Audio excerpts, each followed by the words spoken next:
உங்கள் வாழ்க்கை சிறப்பாக அமைய இந்தந்த ஆன்மீக பயிற்சிகளை செய்து வாருங்கள் என்று கூறிய குருமார்களுக்கு மத்தியில் நீங்கள் எதுவுமே செய்ய தேவையில்லை, சும்மா இருந்தால் போதும் என்று சொல்லிய ஒரே குரு பகவான் ரமணர்தான். ரமணரே சும்மா இருக்க சொல்லிவிட்டார், நான் இனிமேல் எதுவும் செய்யப்போவதில்லை என்று சிலர் இருந்து விடுவார்களோ என கருதி சும்மா இருப்பதன் அர்த்தம் என்ன என்றும் செய்து காட்டினார். ஆம், திருவண்ணாமலை கோவிலின் பாதாள குகையில் அவர் அசைவற்று அமர்ந்திருந்தபோது, அதாவது சும்மா அமர்ந்திருந்தபோது, எறும்புகளும் எலிகளும் அவரின் தொடைப்பகுதியை கடித்து சதை முழுவதையும் தின்றுவிட்டன. ஆனால் ரமணர் எதுவுமே செய்யவில்லை, அப்படியே அசைவற்று இருந்தார். இதுதான் அவர் கூறிய சும்மா இருப்பதன் அர்த்தம். ரமணரின் போதனைகளும் பயிற்சிகளும் தனித்துவமானவை, வித்தியாசமானவை. அவை எல்லோராலும் பின்பற்ற முடியாத சில அம்சங்கள் கொண்டவை. ஏழையின் சிரிப்பில் இறைவனை காணலாம் என்ற சொல்லுக்கு ஏற்ப மனித குலத்திற்காக, அதிலும் குறிப்பாக எளியோர் வறியோருக்காக தன் வாழ்வை அர்ப்பணித்து அதிலேயே இறைவனை உணர்ந்தவர் ரமண மகரிஷி. அப்பேற்பட்ட மகானின் சரிதத்தை நாம் கேட்கும்போது அதில் வரும் சில நிகழ்வுகள் இதுவரை நாம் தேடிக்கொண்டிருந்த சில கேள்விகளுக்கான விடைகளாய் அமையும். அதனை நம் வாழ்வில் பயன்படுத்தி நாமும் சிறப்பாக வாழ முடியும். இதனை கருத்தில் கொண்டு பகவான் ரமணரின் வரலாற்றுத் தொடரை இந்த பதிவில் பார்க்கலாம்.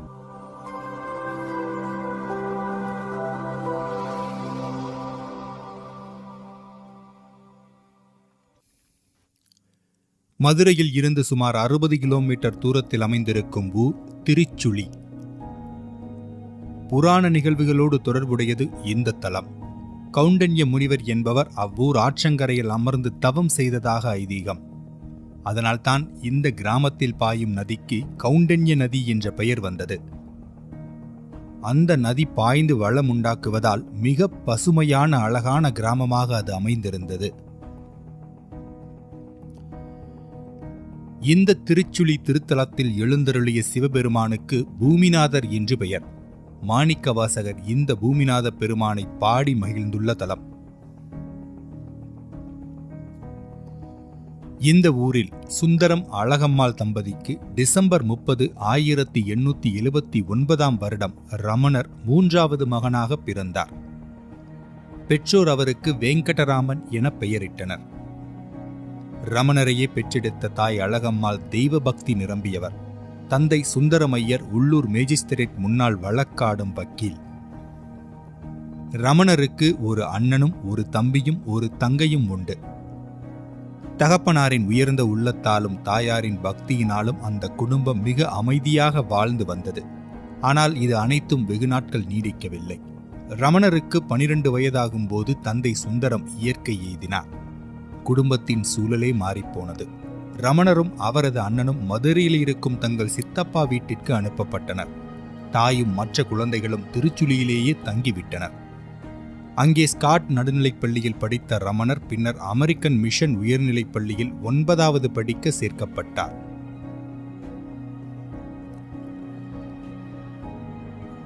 ரமணருக்கு சிறு வயதிலிருந்தே அபார நினைவாற்றல் இருந்தது. ஆசிரியர் நடத்தும் பாடத்தை ஒரு முறை கேட்டால் போதும், அதை அப்படியே அக்ஷரம் விடாமல் திருப்பிச் சொல்லும் திறமையை கொண்டிருந்தார்.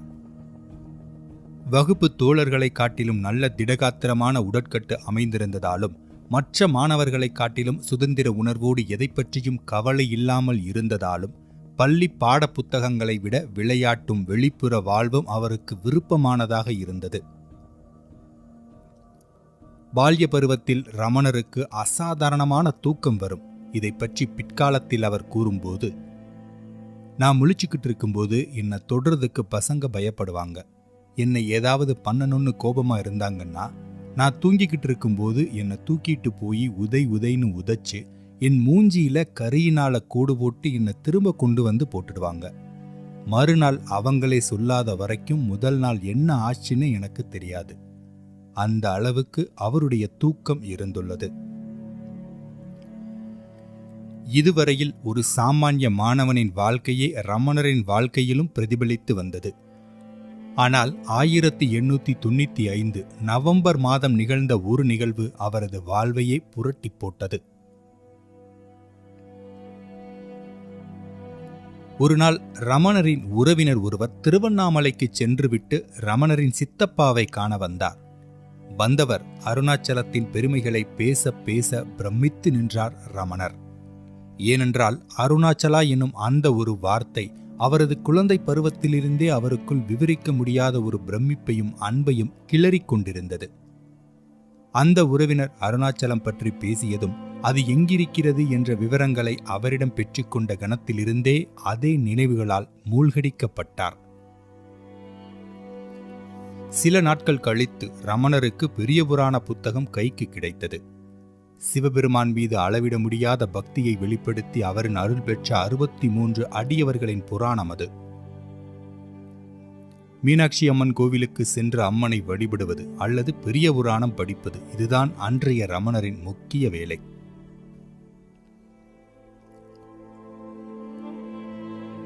ஆயிரத்தி 896 தற்போது ரமணருக்கு வயது 16. இந்த காலகட்டத்தில் அவருக்கு பலவிதமான அனுபவங்கள் ஏற்பட்டன. அதில் ஒன்று மரணம் பற்றியது. பின்னால் பல வருடங்கள் கழித்து அவரே இந்த அனுபவத்தை பகிர்ந்து கொண்டுள்ளார். மதுரையில் இருந்து நான் புறப்படுவதற்கு 6 வாரங்களுக்கு முன்னால் என் வாழ்வில் பெரும் மாற்றம் ஏற்பட்டது. அது சற்றென்று ஏற்பட்ட மாற்றம். என் சித்தப்பா வீட்டில் தனியாக அமர்ந்திருந்தேன். அப்போது திடீரென்று எனக்குள் மரண பயம் ஏற்பட்டது. அப்போது தேக ஆரோக்கியம் நன்றாகத்தான் இருந்தது. இருந்தாலும் எனக்கு அந்த எண்ணம் தோன்றவே நான் சாகப் போகிறேன் என்றொரு எண்ணத்தை எனக்குள்ளேயே நினைத்து கொண்டேன். மரணம் என்றால் என்ன? எது மரணிக்கிறது? இந்த உடம்புதான் மரிக்கிறது. அந்த மரண பயம் என் மனதை உள்முகமாக திருப்பியது. மரணம் ஏற்படுவதை அப்போது நான் ஒருமுறை ஒத்திகை பார்த்தேன். அந்த மரணம் இப்போது சம்பவித்துவிட்டது. மூச்சை அடக்கிக் கொண்டேன். உதடுகளை இறுக்கமாக மூடிக்கொண்டேன். இப்போது எனக்குள் சொல்லிக் கொண்டேன், இந்த உடம்பு செத்துவிட்டது. இதை இப்போது தகன பூமிக்கு எரியூட்ட தூக்கி செல்வார்கள். அங்கே இந்த தேகம் சாம்பலாகி போகும். இந்த மேனி மரணித்ததால் நான் இறந்து விட்டேனா? நான் என்பதுதான் இந்த உடம்பா? நான் என்ற உணர்வு இந்த உடம்பையும் கடந்து செல்கிறதே. அப்படியென்றால் அந்த நான் என்பது இறப்பில்லாத அமரத்துவமான ஆத்மா என்று அவருக்குள் ஒரு தெளிவு ஏற்பட ரமணர் அதே நினைவுகளோடு ஆழ்ந்த சமாதி நிலையை அடைந்தார். ஆத்மா என்பது இந்த உடம்பல்ல, அதை மரணத்தால் தொட முடியாது என்ற உண்மை புதிந்த காரணங்களை தெளிவாக புரிந்து கொண்டார். இந்த அற்புதமான அனுபவத்தின் மூலமாக ரமணர் முற்றிலும் ஒரு மாறுபட்ட மனிதரானார். இதன் பின் ரமணருக்கு படிப்பு, நண்பர்கள், விளையாட்டு போன்றவற்றிலெல்லாம் சுவாரஸ்யமே இல்லை. எதிர்பாராத விதமாக அவர் கண்டுபிடித்த பரிபூர்ண சுயத்தின் அற்புதமான உணர்வு நிலையிலேயே அவரது ஆர்வம் தேங்கி இருந்தது. அவரை விட்டு அதன் பின்னர் எப்பவும் அகலாத அக அமைதியையும் ஆன்மீக பலத்தையும் அனுபவித்தார். பிரஞ்ஞை நிலையின் புது பரிமாணம் ரமணரின் விழுமியங்களையும் பழக்க வழக்கங்களையும் முற்றிலுமாக மாற்றிவிட்டது. முன்பு அவருக்கு கவர்ச்சியாக தெரிந்ததெல்லாம் இப்போது மதிப்பிழந்து விட்டன. பகவானின் வார்த்தைகளில் என்னிடம் ஏற்பட்ட இன்னொரு மாற்றம் என்னவென்றால், உணவை பொறுத்தவரையில் பிடித்தது பிடிக்காதது என்றெல்லாம் பாகுபாடு பார்க்காத குணம் வந்தது. ருசியோ உப்பு சப்பில்லாத எதை என்னிடம் கொடுத்தாலும் எந்த வித்தியாசமும் இல்லாமல் அதை அப்படியே வாங்கி விழுங்கி விடுவேன். ரமணரிடம் புதிதாக காணப்பட்ட நடவடிக்கைகளை அவரது அண்ணனும் சித்தப்பாவும் கண்டித்தார்கள். நடைமுறை வாழ்வுக்கு இது ஒத்துவராது என்று அவரை பயமுறுத்தி வைத்தார்கள். ஏனென்றால் ரமணரின் குடும்பத்தில் இவர் முதல் துறவி அல்ல. இதற்கு முன்னரே சிலர் இந்த பாதையை தேர்ந்தெடுத்திருந்தனர். ஆனால் இயற்கையின் விதியை யாரால் மாற்ற முடியும்? அதற்கான நேரமும் காலமும் உருவானது.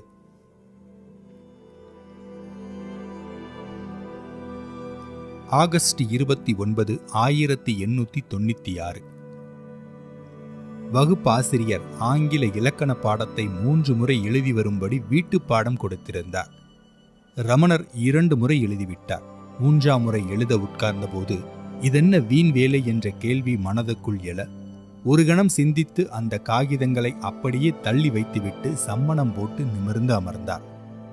கண்களை மூடி தியானத்தில் ஆழ்ந்து விட்டார். இதை அவரது அண்ணன் பார்த்து விட்டார். படிப்பதற்காக சும்மா யோகி போல நாடகமாடுகிறாயா என்று திட்டினார். பின் சில வாரங்களாக இதுபோன்ற வசவுகளை தொடர்ந்து கேட்டுக்கொண்டுதான் இருந்தார் ரமணர். அதையெல்லாம் அப்போது அவர் காதில் வாங்கிக் கொள்ளவில்லை. ஆனால் ஒரு நாள் அவரது அண்ணன் திட்டிய வார்த்தைகள் அவருக்குள் ஆழமாக பதிந்தன. ஆமாம், எனக்கு இங்கென்ன வேலை என்று ஒரு கணம் நினைத்தார். இப்படி நினைத்த உடனேயே அருணாச்சலம் பற்றிய நினைவு அவருக்கு வந்தது. தனது கனவுகளில் வரும் அந்த அற்புதமான புராதனமான அருணாச்சலத்தை தேடி கண்டுபிடிக்க வேண்டும் என்று தீர்மானித்தார். ஏதாவது தந்திரம் செய்யாவிட்டால் தனது குடும்பத்தினர் வெளியே செல்வதற்கு அனுமதிக்க மாட்டார்கள் என்பது ரமணருக்கு நன்றாக தெரியும்.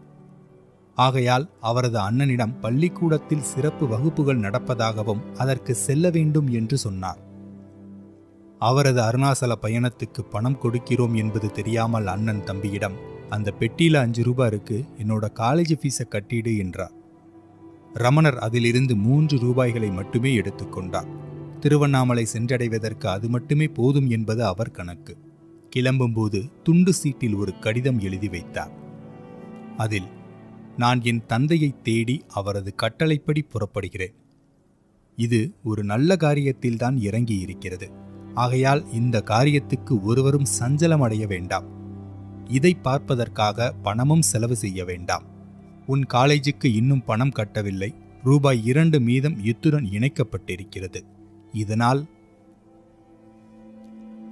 இந்த கடிதம் இதனால் என்ற வார்த்தையோடு இறுதியில் கையொப்பத்திற்கு பதிலாக நீள்கோடோடு முடிக்கப்பட்டிருந்தது.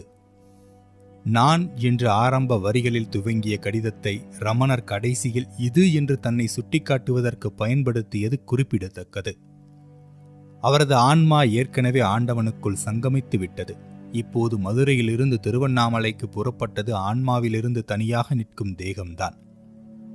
நானாக ஆரம்பித்த ஒரு ஆளுமை இதுவில் கலந்து இறுதியில் கையொப்பமிட யாராகவுமே இல்லாததால் தான் அந்த கடிதம் கடைசி வரை கையொப்பமிடாமலேயே இருந்தது. தெய்வ கட்டளைக்கு இணங்க எழுதியவர் இயக்கப்பட்டார் என்பது இந்த கடிதத்தில் தெளிவாக புரியும்படி எழுதப்பட்டிருந்தது. செப்டம்பர் 1, 1896 அதிகாலை நேரம். திருவண்ணாமலையை பலவிதமான தொடர் சிக்கல்கள், சோதனைகள், தொந்தரவுகளுக்கு பிறகு ரமணர் நேரே அந்த கம்பீரமான அருணாசலேஸ்வரர் கோவிலுக்குச் சென்று தன் தந்தையின் முன்னால் நின்றார். அவரது அருள் பாத்திரம் இப்போது நிரம்பி வழிந்தது. அவரது பயணம் முடிவடைந்தது. அவர் தன் வீட்டை அடைந்திருந்தார்.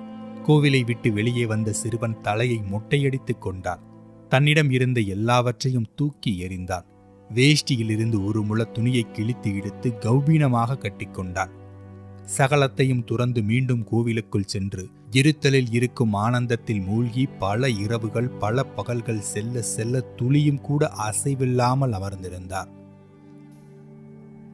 ஆன்மீகத்தில் உச்சம் தொட்ட துறவி சேஷாத்ரி சுவாமிகள் பிராமண சுவாமி என்று ரமணரை விசேஷமாக கவனிக்க அதுவே அவரது பெயரானது. சில பள்ளி மாணவர்கள் தங்களை விட வயதில் சிறியவனாக யாரோ சிலை போல் அமர்ந்திருப்பதால் ஏதோ மர்மம் இருப்பதாக எண்ணி அது சிலையா இல்லை நிஜமான மனிதனா என்று சோதிக்க அவர் மீது கல்லெறிந்தார்கள். இதுபோன்ற சூழ்நிலையிலிருந்து விடுபட கோவிலுக்குள் இருக்கும் பாதாளலிங்கம் பகுதியில் போய் அமர்ந்து கொண்டு தனது தியானத்தை தொடர்ந்தார்.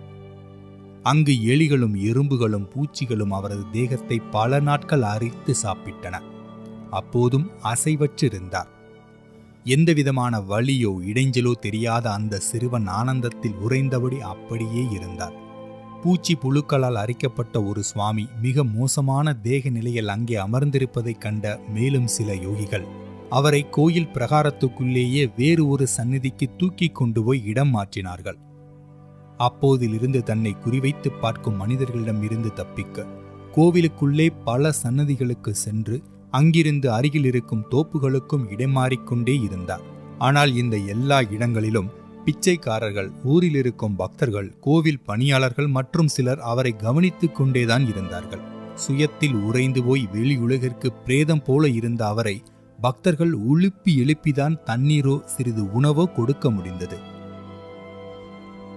பல வருடங்கள் கழித்து மகரிஷி தன்னை எப்படி அம்மா போன்ற ஒரு பக்தை ஒருவர் திருவண்ணாமலைக்கு வந்து 4 மாதங்களுக்கு பிறகு வலுக்கட்டாயமாக குளிப்பாட்டினார் என்று சொல்லியுள்ளார். 12 மாதங்களுக்கு பிறகு அவரை போன்றே இன்னொரு பக்தை 2ஆம் முறை குளிக்க வைத்துள்ளார். இதுபோலவே தலைமுடி வெட்டாமலும் முகசவரம் செய்து கொள்ளாமலும் 18 மாதங்கள் கழிந்துள்ளது. பகவான் சூரி நகம்மாவிடம் இதை பற்றி சொல்லும்போது, என்னோட முடி ஜடை விழுந்து போய் கூடை மாதிரி ஆகிவிட்டது. சின்ன சின்ன கல்லு தூசி எல்லாம் விழுந்து தலை பாரமாச்சு. நகமெல்லாம் பெருசா வளர்ந்து பார்க்கவே பயங்கரமா இருந்தேன். சில பேர் சவரம் பண்ணிக்க என்ன வற்புறுத்தினாங்க. சரின்னு என்னோட தலையை மொட்டையடிச்சதுக்கு அப்புறம் எனக்கு தலையே இருக்கா இல்லையான்னு ஆச்சரியப்படும்படி ஆயிடுச்சு. அவ்வளவு லேசாயிடுச்சு என்று கூறியுள்ளார். 1897 பிப்ரவரி மாதம் இளம் ரமணர் ஊரில் இருந்து கொஞ்சம் தள்ளி இருக்கும் குருமூர்த்தம் என்ற மடத்துக்கு மாறினார். அங்கே 19 மாதங்கள் தங்கியிருந்தார். அங்கேயும் சுயத்தில் உறைந்து அமர்ந்திருந்தார். அந்த சமயத்தில் அவரை பார்த்து கொண்டவர்கள் 2 பேர். ஒருவர் உத்தண்டி நாயனார், இன்னொருவர் அந்த உத்தண்டி நாயனாரின் நண்பர் அண்ணாமலை தம்புரான். திருத்தல யாத்திரை மேற்கொள்பவர்களும் சுற்றுலா வருபவர்களும் மடத்தை முற்றுகையிட ஆரம்பித்தார்கள். எல்லோரும் ரமணர் முன்பு நமஸ்கரிப்பார்கள். சிலர் அவரோடு ஏதாவது தேவைக்காக வேண்டிக் கொண்டு வரம் கேட்பார்கள். இன்னும் சிலர் மரியாதையாக ஆசீர்வாதம் வேண்டி நமஸ்காரம் செய்வார்கள். பக்தர்கள் கூட்டம் நிரம்பியது. இந்த காலகட்டத்தில்தான் திருவண்ணாமலையில் ஒரு மலையாள சாது பழனிசுவாமி என்பவர் தனது வாழ்வை விநாயக பெருமானை வழிபடுவதில் அர்ப்பணித்து துறவரம் இருந்தார்.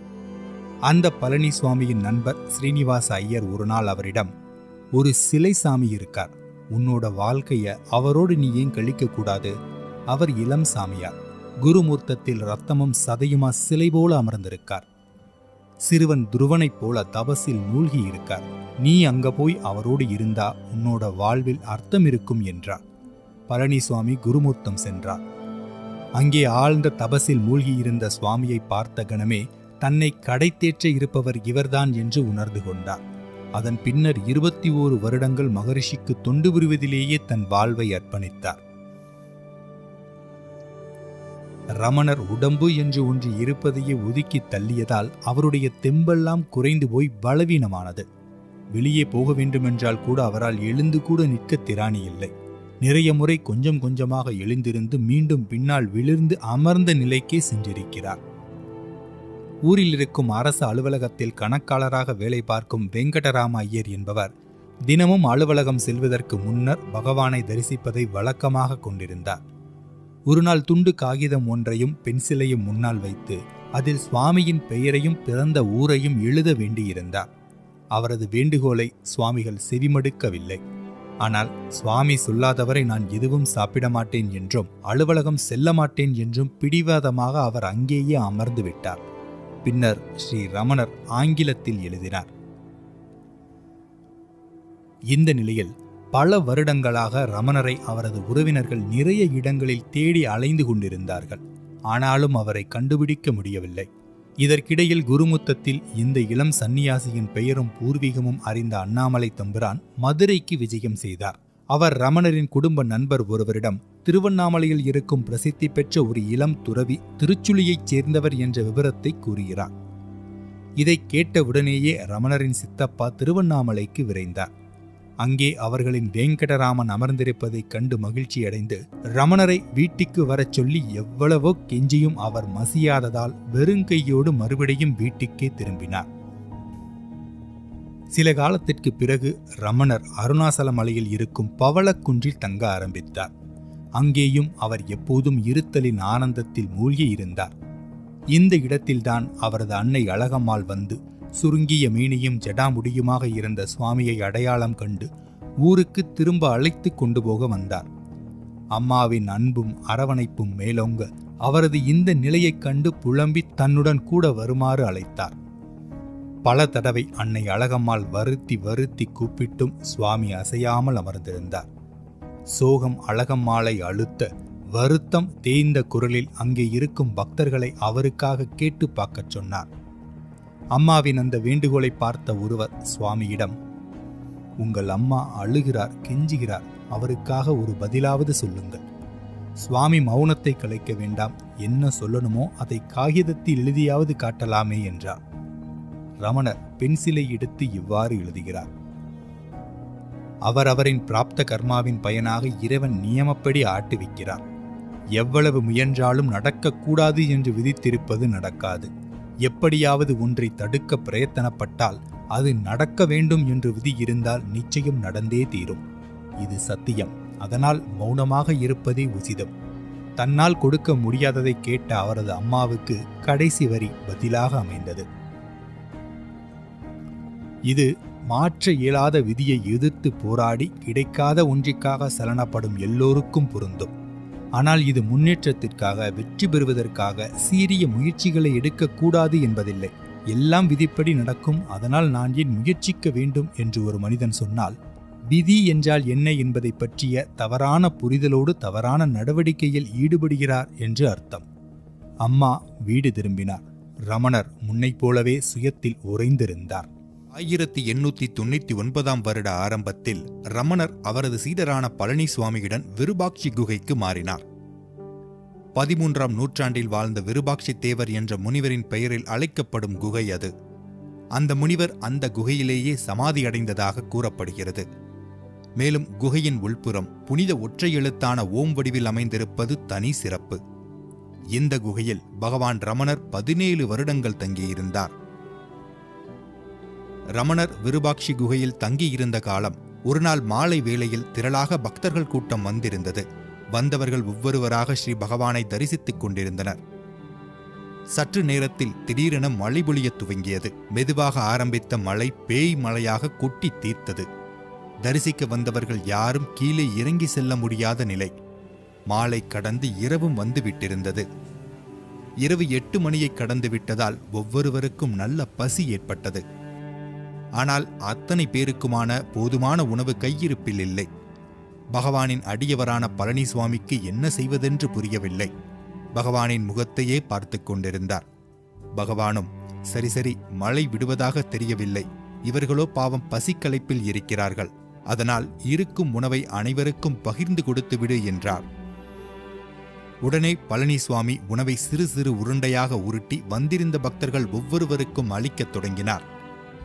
அவர்களும் அந்த சிறு கவளங்களை ரமண பிரசாதமாக நினைத்துக் கொண்டு வாங்கி உண்டனர். 3 பேருக்கு மட்டுமே வைத்திருந்த அந்த உணவு கிட்டத்தட்ட 30 பேர்களுக்கு சிறு சிறு உருண்டைகளாக பகிர்ந்தளிக்கப்பட்டது. சற்று நேரத்தில் அனைவருக்கும் வயிறு நிறைந்து விட்டதுடன் அறுசுவை உணவு உண்ட திருப்தியும் ஏற்பட்டது. தண்ணீர் கூட உட்கொள்ள முடியாத அளவுக்கு வயிறு நிரம்பியிருப்பதைக் கண்டு எல்லாம் ரமணரின் அருள் என்று எண்ணித் தொழுதனர் பக்தர்கள். எல்லாவற்றுக்கும் காரண சூத்திரதாரியான ரமணரோ ஒன்றும் பேசாமல் எங்கோ மௌனமாய் நோக்கிக் கொண்டிருந்தார். எதிலும் பற்றற்றிருப்பதுதானே ஞானிகளின் இயல்பு. இந்த காலகட்டத்தில் பகவானிடம் சரணடைந்த சீடர்கள் பலர் இருந்தாலும் அதில் சிவப்பிரகாச பிள்ளை, கணபதி முனி மற்றும் சூரி நாகம்மா ஆகியோரின் பணி மிக முக்கியமானது. ரமணரின் தலையாய உபதேசத்தை விளக்கும் நான் யார் என்ற நூல் உருவாக காரணமாக இருந்தவர் திரு மு. சிவப்பிரகாச பிள்ளையாவார். சிவப்பிரகாச பிள்ளை 1875ஆம் ஆண்டு சிதம்பரத்துக்கு அருகிலுள்ள இடையன்பால்சுரி என்னும் ஊரில் முத்துசாமி பிள்ளை சொர்ணம்மாள் தம்பதிக்கு மூத்த மகனாக பிறந்தார். சென்னையில் படித்து வந்த காரணத்தால் பட்டணத்து பிள்ளை என்று அழைக்கப்பட்ட இவர் 1900 ஆண்டில் தென்னாட்காடு ஜில்லா கலெக்டர் அலுவலகத்தில் வருவாய்த்துறையில் பணியாற்றி வந்தார்.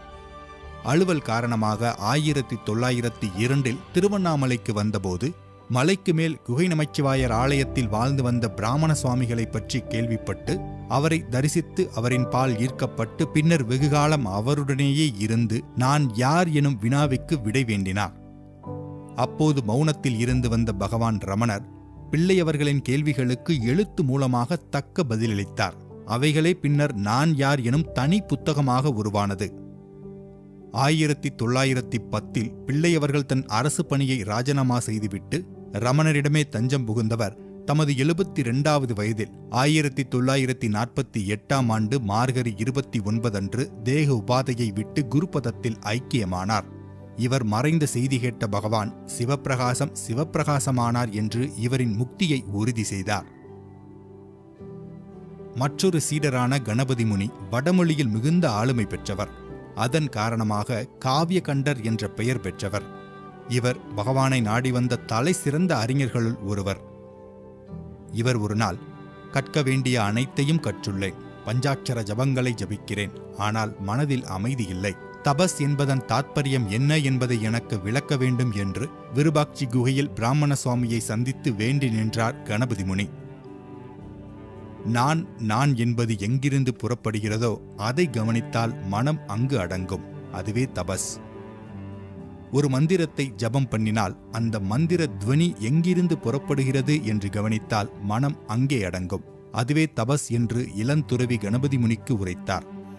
ரமணரின் உபதேசமும் அவரது அருள் வீச்சும் கணபதி முனியை பரவசப்படுத்தியது. அதுகாரும் வேங்கடராமன் என்ற பூர்வாசிரம பெயரும் பிராமண சுவாமி என்று அறியப்பட்டு வந்த அவரை பகவான் ஸ்ரீ ரமண மகரிஷி என்று பெயரிட்டவர் இந்த கணபதி முனிதான். மகரிஷி ரமணர் திருவண்ணாமலையில் இருந்தபோது அவரது வாழ்க்கை நிகழ்வுகளையும் உபதேசங்களையும் பல பக்தர்கள் பதிவு செய்தனர். அவர்களில் மிக முக்கியமானவர் சூரி நாகம்மா. தெலுங்கை தாய்மொழியாக கொண்ட அவர் குண்டூர் மாவட்டத்தில் மங்களகிரிக்கு அருகில் இருக்கும் கொலனுகுண்டா என்ற கிராமத்தில் 1902ஆம் ஆண்டு ஆகஸ்ட் மாதம் பிறந்தவர்.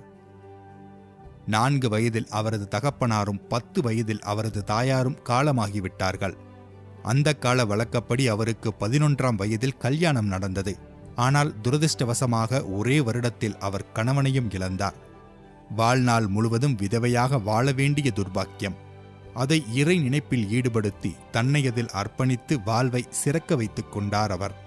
தனக்கான குருவாக ரமணரை வரித்தார். ஆசிரமத்திலேயே வசிக்க ஆரம்பித்தார். அவரது அண்ணன் சாஸ்திரி அவரை ஆசிரமத்தில் நிகழும் நிகழ்வுகளையும் மகரிஷியின் உபதேசங்களையும் எழுதுமாறு கூறினார். இயல்பாகவே தெலுங்கில் கவிதை எழுதும் ஆற்றல் அவருக்கு இருந்தது. ஆனால் ஆசிரம நிகழ்வுகளை எழுதலாமா என்ற தயக்கமும் அவருக்குள் இருந்தது. அந்த நிகழ்வுகளை தனக்கு கடிதமாக எழுதி அனுப்பலாமே என்ற சிறிய சகோதரரின் யோசனை அவருக்கு பிடிக்கவே அவர் கடிதங்களை எழுதலானார்.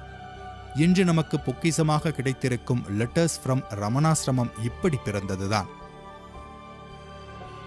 இவர்களைப் போலவே சுவாமியின் தெய்வத்தன்மையில் ஈர்க்கப்பட்டு முதலில் வந்த மேற்கத்தியர் F.H. ஹம்ப்ரேஸ். அவர் இந்த உலகிற்கு நான் எப்படி உதவ முடியும் என்று பகவானை கேட்டபோது, உனக்கே சுயம் உதவிக்கொள், அதுவே உலகுக்கு செய்யும் உதவியாகும். இந்த உலகை விட்டு நீ வேறல்ல, இந்த உலகம் உன்னை விட்டு வேறானதல்ல என்றார் ரமணர். பின்னர் ஸ்ரீ ரமணர் அருகில் வாழ்ந்த இங்கிலாந்து பத்திரிகையாளர் பால் பிரிண்டன் இப்படி எழுதுகிறார்.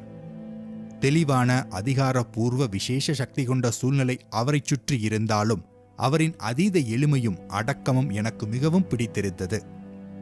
மேலும் மாயாஜாலங்களின் தடயம் எதுவுமின்றி தன்னை புனிதராக்கும் எந்த முயற்சியையும் தான் ஸ்தூல சரீரத்தோடு வாழ்ந்த வரையில் ரமணர் கடுமையாக தவிர்த்து வந்தார் என்று பதிவு செய்துள்ளார். 1916இல் பகவானுடன் தங்கியிருந்த பக்தர்களின் எண்ணிக்கை அதிகமானதால் ரமணர் நிறைய இடமிருக்கும் ஸ்கந்தாசிரமத்திற்கு மாறினார். அந்த ஆசிரமம் அவரது அணுக்க பக்தரான கந்தசுவாமி என்பவரின் பிரயத்தனத்தால் கட்டப்பட்டது. 1922இல் அவரது அன்னையின் மறைவிற்கு பிறகு அவர் உதிர்த்த உடல் அருணாசல மலையின் அடிவாரத்தில் வைத்து சமாதி அமைக்கப்பட்டது. ரமணரின் அன்னையோ பூத உடலை துறப்பதற்கு 6 வருஷங்களுக்கு முன்னரே தன் மகனிடம் வந்து அவர் கைகளாலே நிர்வாணா பெற்றவர். அன்னையின் சமாதிக்கு மேலே கீச்சுக் கொட்டகையாக ஆரம்பிக்கப்பட்ட ஆசிரமம் பிற்காலத்தில் நிறைய கட்டிடங்களாக வளர்ந்தது. நிறைய சாதகர்களின் கூற்றுப்படி அதில் முக்கியமான ஒன்று என்னவென்றால், பழையகால் என்றழைக்கப்படும் இடத்தில் ஸ்ரீ ரமணர் தனது தேகத்தோடு ஸ்தூலமாக வாழ்ந்த நாட்களின் பெரும் பகுதியை பக்தர் ஒருவர் அளித்த சோபாவில் அமர்ந்து அருள்பாலித்தார். மலை அடிவாரத்தில் உள்ள ஆசிரமத்தில் வந்து தங்க ஆரம்பித்த பிறகு ஸ்ரீ ரமணர் பக்தர்களுக்கு தரிசனம் கொடுத்து அவர்களுடன் மௌனமாகவோ அல்லது சுருக்கமான பதில்களின் மூலமாகவோ பேசுவதையே குறிக்கோளாக வைத்திருந்தார். ரமணர் என்றாலே அவரின் அசைவற்ற தன்மைதான் சட்டென ஞாபகத்துக்கு வரும். திருவண்ணாமலை பாதாளலிங்க குகையில் அவர் தியானத்தில் இருந்தபோது அவரின் தொடைப்பகுதியை எலிகளும் எறும்புகளும் கொஞ்சம் கொஞ்சமாக தின்ற சமயத்திலும் அவர் அசைவற்றே இருந்தார் என்பதற்கு சேசாத்ரி சுவாமிகளும் அவலூர்பேட்டை சந்தைமேட்டில் சமாதியடைந்த சிவத்திரு பழனி சுவாமிகளுமே சாட்சி. ரமணரின் இந்த அசைவற்ற தன்மையை மேற்கத்தியரான எல்லா மீலாட் மிக அழகாக இப்படி விவரிக்கிறார். இந்த உடம்பாக நம்மை அறிந்து கொண்டதனால் செயல் செய்வதாக காட்டிக்கொள்வதற்காக எல்லோரும் பார்க்க அறக்க பறக்க அலைகிறோம். செயலற்ற அல்லது அசைவற்ற தன்மை என்பதே அதற்கு இணையான அசைவிற்கான ஆதார ஸ்துதி. எப்படியென்றால், உபயோகமான ஒரு சக்கரமானது எப்படி அசைவில்லாத அச்சின் மீது சுற்றுவது போல அசைவற்ற தன்மையே எல்லா அசைவிற்கான மூலாதாரம் என்று குறிப்பிட்டிருக்கிறார். ஞானி என்பவனுக்கு மரணமே கிடையாது என்று கூறியவர் ரமணர். ரமணாசிரம மாணவர்கள் அவருடன் ஞான உரையாடல்களில் ஒருமுறை கலந்து கொண்டபோது ஒரு மாணவன் இந்த கேள்விக்கு மகரிஷியிடம் விளக்கம் கேட்டார். அதற்கு ரமணர் கூறிய பதில், ஒரு பக்தன் எப்போதும் இறப்பதில்லை, ஏனென்றால் அவன் எப்போதோ இறந்துவிட்டான். மனிதன் வாழ்நாள் முழுவதும் எந்த எண்ணத்தை நினைத்துக் கொண்டிருக்கிறானோ அதையேதான் அவன் இறக்கும் போதும் நினைக்கிறான் என்றார். எடுத்துக்காட்டாக அவர் சொல்லும்போது, இல்லறத்தில் இருப்பவன் தன் குடும்பத்தை பற்றி நினைக்கிறான். முற்றும் துறந்த துறவி கடவுளை பற்றி எண்ணுவான். ஞானிக்கு வேறு நினைவு எதுவுமே கிடையாதல்லவா? அதனால் அவருடைய நினைவு சிந்தனைகள் எல்லாமே பல காலத்திற்கு முன்பே இறந்துவிட்டதால் அவர் உடலும் அத்துடன் இறந்து விடுகிறது. ஆகையால் அவருக்கு மரணம் என்றே ஒன்று கிடையாது என்கிறார். மகரிஷி ரமணர் உலகப் பொருள்கள் எதன் மீதும் ஆசை வைக்காத துறவியாகவே வாழ்ந்து காட்டினார். திருச்சுழியை விட்டு அவர் அருணாசலம் தேடி திருவண்ணாமலை வந்தபோது தன்னிடம் இருந்த மிகுதி பணத்தை அங்கே இருந்த ஐயன்குளத்தில் வீசி எறிந்தார். சட்டையை கலற்றினார். தான் கட்டியிருந்த வேட்டியை துண்டு துண்டாக கிழித்து கோவணங்களாக்கி அதை மாற்றி மாற்றி கட்டிக்கொண்டு கோவனாண்டியாகவே காட்சி தந்தார். சிறுவனாக இருந்தபோது பெற்றோர் அவருக்கு பூணல் அணிவித்தார்கள். அந்த பூணல் கூட மக்களிடையே சாதி வித்தியாசங்களை உருவாக்கிடும் அளவுகோலாக இருப்பதை அவர் நெஞ்சம் உணர்ந்ததால் அந்த உயர் சாதி அடையாளமாக இருந்த பூணலை அதே ஐயங்குளத்தில் தூக்கி எறிந்தார். உலக புகழ் பெற்று பொருளாதாரத்தில் வசதி வாய்ப்புகளில் வளர்ந்திருந்த போதும் அவர் அதே கோவனாண்டி கோலத்தோடு வாழ்ந்தாரே தவிர பட்டு பீதாம்பர திருமகனாக வாழ்ந்தவர் அல்ல. அளவான வாழ்க்கைக்கு அளவுகோலாக வாழ்ந்தார் ரமண மகரிஷி. அருணாசலமே கதியென நம்பி தவம் தியானங்களை தவறாமல் செய்து அருணாச்சலேஸ்வரரின் அடிமையாக வாழ்ந்த அந்த மகானை கூட காலம் என்ற மரண நோய் விடாமல் பற்றிக்கொண்டு வாட்டி வதைத்து வேதனைப்படுத்தியது. கட்டி ஒன்று தோன்றி அவரது இடதுகை சதையை சிறிது சிறிதாக தின்று கொண்டே வந்தது. ரமண மகரிஷியின் இரத்தத்தை விஷமாக்கியது. இடதுகையில் முதலில் சிறு கட்டியாக தோன்றியது. அது 1 மாதம் கழித்து அறுவை சிகிச்சை மூலம் அகற்றப்பட்டது. மீண்டும் அதே இடத்தில் 1 மாதம் கழித்து பெரிய கட்டியாக தோன்றியது. மறுபடியும் 2வது முறையாக கட்டியை அறுவை சிகிச்சை செய்தார்கள் டாக்டர்கள். ரமணரின் அருளாசியை பெற்று வரும் பக்த கோடிகள், செல்வர்கள், கல்விமான்கள், பத்திரிகையாளர்கள், அவரை பல வழிகளிலும் பின்பற்றி வந்த மனித நேயர்கள், இறை அபிமானிகள் எல்லோருமே அவரது நோய் நிலை கேட்டு அளவிலா துன்பத்தில் மூழ்கி கிடந்தார்கள். 2வது அறுவை சிகிச்சைக்கு பிறகும் அந்த கட்டி மீண்டும் அதே இடத்தில் தோன்றியது. அப்போது மகரிஷி மீது அல்லும் பகலும் அக்கறை கொண்ட அவரது சீடர்கள், நீங்கள் மற்றவர்களை எல்லா வகையிலும் குணப்படுத்துகிறீர்களே, உங்களை நீங்கள் எங்களுக்காவது சுகப்படுத்திக் கொள்ளக்கூடாதா என்று மனம் நொந்து கண்ணீர் சிந்தி மகரிஷியிடம் கேட்டார்கள். இந்த உடம்பிடம் உங்களுக்கு ஏன் இந்த பற்று? அதை போக விடுங்கள் என்றார் ரமணர். இதற்கு பிறகு மகரிஷியின் கட்டிக்கு ரேடியம் சிகிச்சை அளிக்கப்பட்டது. மருத்துவம் அவரது உடலை எவ்வளவு வருத்தினாலும் அதற்காக அவர் மனம் கலங்காமல் வரும் பக்தர்களுக்கு எப்போதும் புன்னகை பூத்தே அருளாசி வழங்கினார். கட்டியை ஊடுகதிர் படமெடுத்த டாக்டர்கள் மகரிஷியின் கையை துண்டிப்பதை தவிர வழியேதும் இல்லை என்று முடிவு கட்டினார்கள். இந்த முடிவை டாக்டர்கள் அவரிடம் கூறியபோது, உங்கள் உடலை நீங்களே கவனித்துக் கொள்ள நான் விடுவது போல நீங்களும் என்னை சும்மா விட்டுவிடுங்கள் என்றார் ரமணர். மகரிஷிக்கு வந்தது என்ன நோய் என்று மருத்துவத்துறை ஆய்வு செய்தபோது ரமணருக்கு வந்தது புற்றுநோய் அல்ல, நியூரோசார்கோமா என்ற ஒருவகை நோய் என்று உணரப்பட்டது. ஏனென்றால் புற்றுநோய் என்றால் ஓரிடத்தில் மறைந்தால் அது மற்றொரு இடத்தில் தோன்றும். ரமணருக்கு வந்தது அதுபோன்ற புற்றுநோய் அல்ல என்று கண்டுபிடிக்கப்பட்டது. அப்படியானால் இந்த நோய் வந்த இடத்திலேயே திரும்ப திரும்ப கட்டி உருவில் பெரிதும் சிறிதுமாக மாறி மாறி வரும். கையை எடுத்துவிட்டால் கட்டி திரும்ப வராது என்று எல்லோருக்கும் தெரியும். ஆனால் ரமணர் ஒருமுறை கூறிவிட்டால் அதை யாரும் மாற்ற முடியாது. எனவே டாக்டர்களுக்கும் பக்த கோடிகளுக்கும் பேசாமல் இருப்பதைத் தவிர வழியேதும் தெரியவில்லை. ஆயுர்வேத மருத்துவ சிகிச்சைகளால் ஒருவேளை ரமணர் நோய் சுகமானாலும் ஆகலாம் என்று சிலர் எண்ணினார்கள். அதற்கேற்ப பச்சிலைகள் வைத்து கட்டி பார்த்தார்கள்.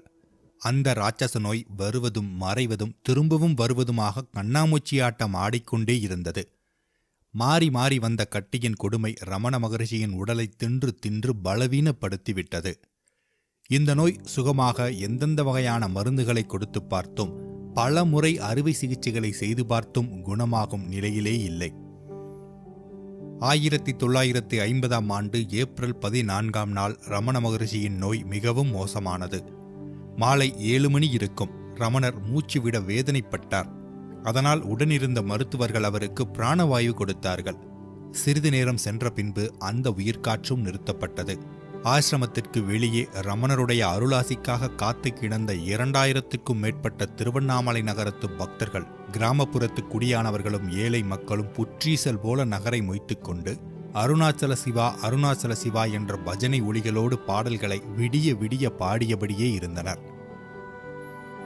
மகரிஷியின் சீடர்கள், ஆசிரம துறவிகள், பழனி சுவாமியார், திருவண்ணாமலை நகர பிரபல செல்வர்கள், கல்விமான்கள், ஆன்மீக சொற்பொழிவாளர்கள் அனைவரும் ரமணர் உடலை சூழ்ந்து வருத்தம் தெரிவித்து தங்களது கண்ணீர் துளிகளை சிதறிக் கொண்டிருந்தார்கள்.